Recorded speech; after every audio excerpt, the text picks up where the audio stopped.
Salut les gens, c'est Decilu et aujourd'hui on va parler de Love Hina. Attends, c'est comme ça que tu commences la critique? Pourquoi pas? Bah ça fait 6 mois que t'as rien sorti et bientôt 1 an que t'as annoncé une FAQ.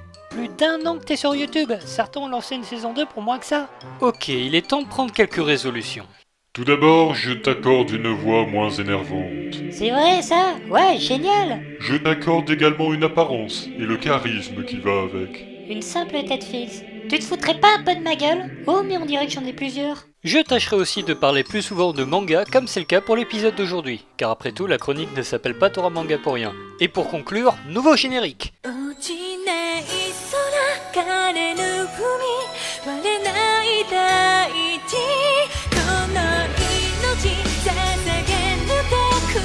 Ça par contre c'était une blague.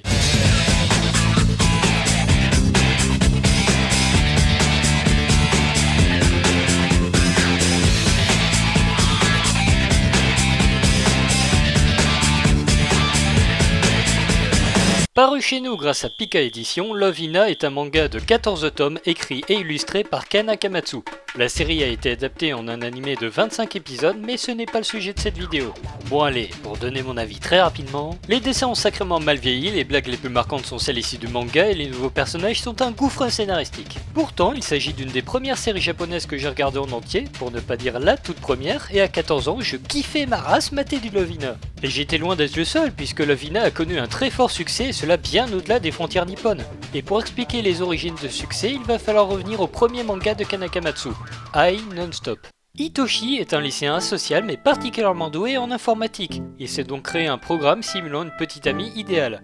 Hormis le fait qu'elle ne sache pas cuisiner, repasser, récurer les toilettes... Non, arrête pas la vidéo, c'est une blague! Un soir d'orage, un éclair tombe sur sa maison et son programme informatique prend vie en sortant de son écran. Puis, au fil de l'histoire, d'autres programmes prendront à leur tour forme humaine, souvent des femmes, et changeront radicalement le quotidien d'Hitoshi. Au-delà de la réflexion portée sur les progrès fulgurants de l'informatique, une thématique importante aux yeux de l'auteur, Ken Akamatsu a surtout su s'imposer dans un genre très peu représenté à l'époque, le manga harem. Cependant, ce n'est qu'avec sa deuxième grosse série qu'il tracera les codes de ce genre nouveau, inscrivant au passage son manga au rang de classique. Passons donc enfin au scénario de Love Hina. À l'âge de 5 ans, Keitaro Urashima a juré à une fille de la retrouver dans la plus prestigieuse école du Japon. Au fil des années, il a oublié le nom et le visage de son ami, mais pas sa promesse.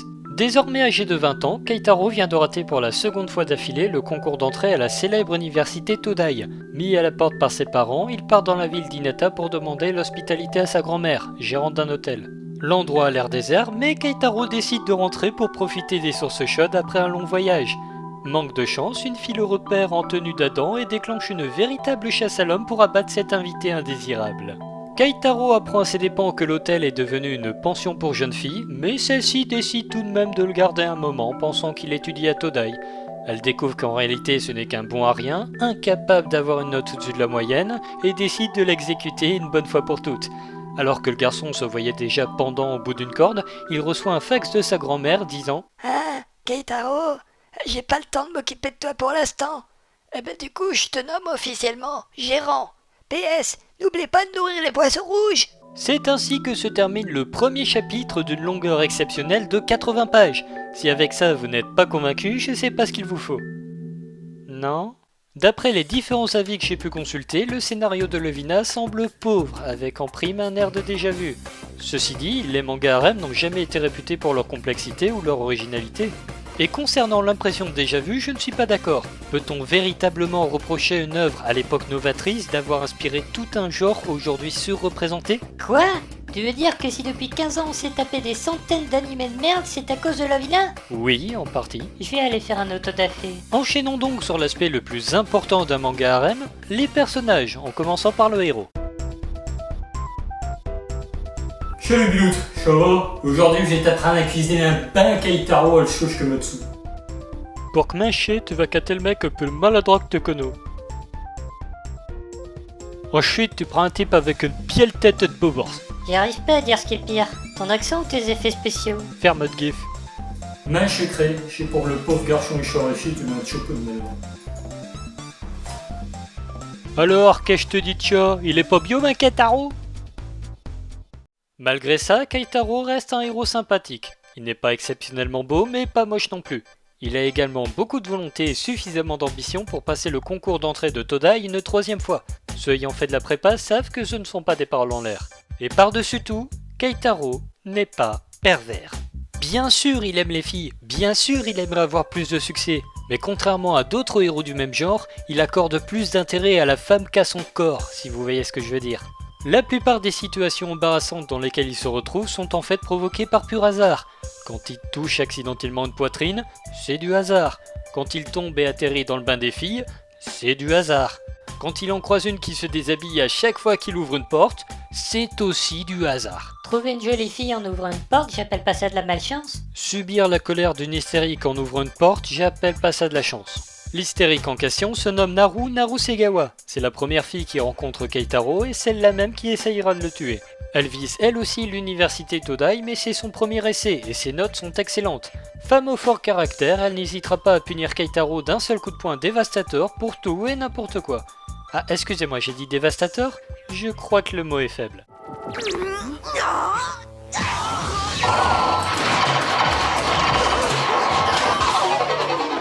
Mais à part ça, c'est une fille tout ce qu'il y a de plus gentil qui soutiendra le garçon, car en tant qu'étudiant, ils partagent la même galère. Je vois, c'est encore une tsundere.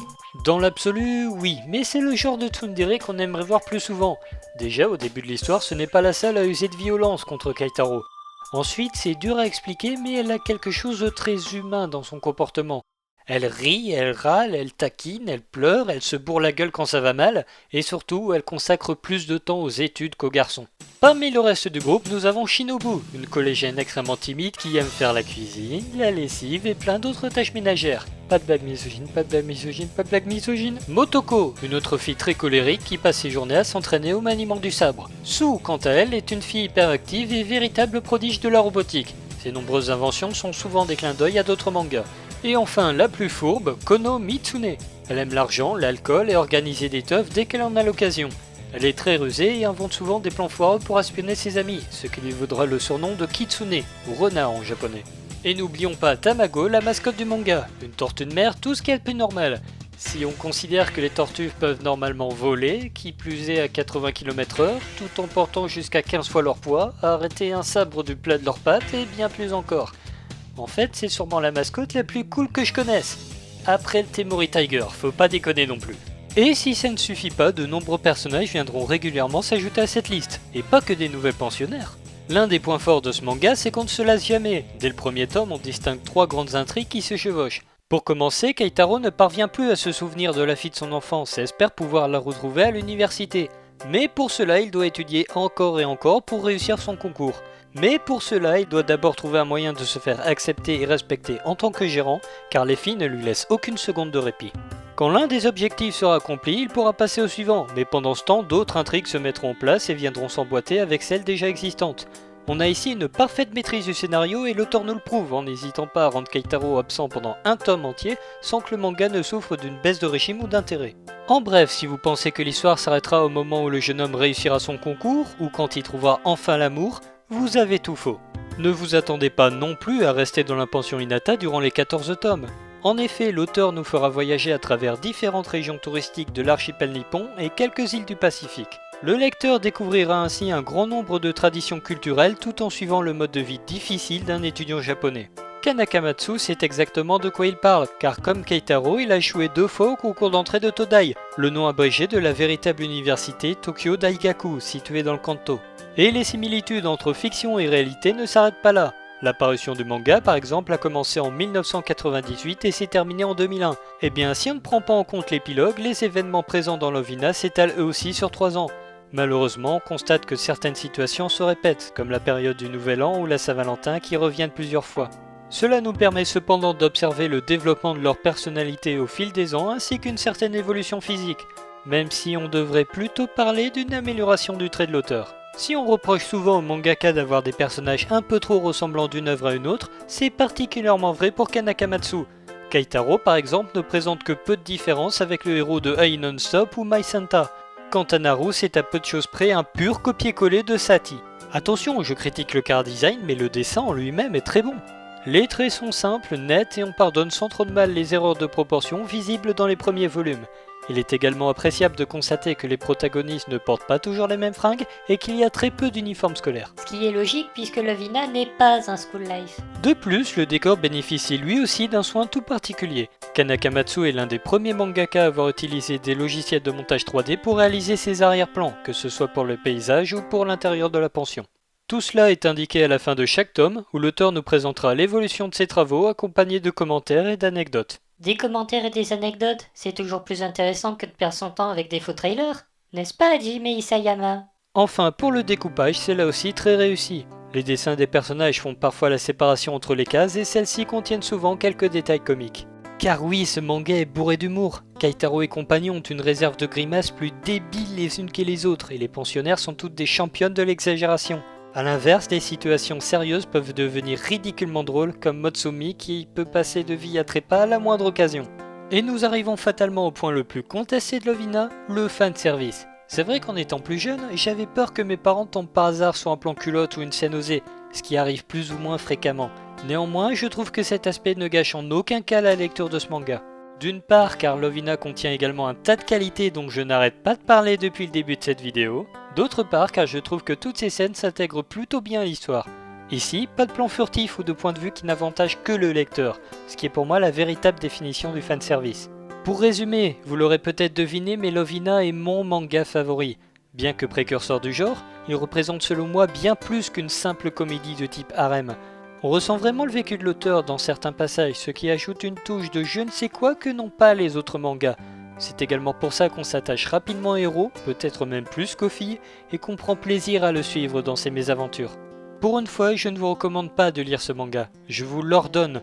Bien qu'il soit sorti il y a plus de 15 ans, on le retrouve très facilement dans n'importe quelle bonne librairie. De plus, les 14 tomes ont eu la chance de voir s'offrir une réédition en août 2014. Vous n'aviez donc plus aucune excuse pour ne pas vous y intéresser. Et si certains osent résister, je leur souhaite un bon voyage parmi les étoiles. Naru, si tu veux bien. On ne pardonne plus! On cogne!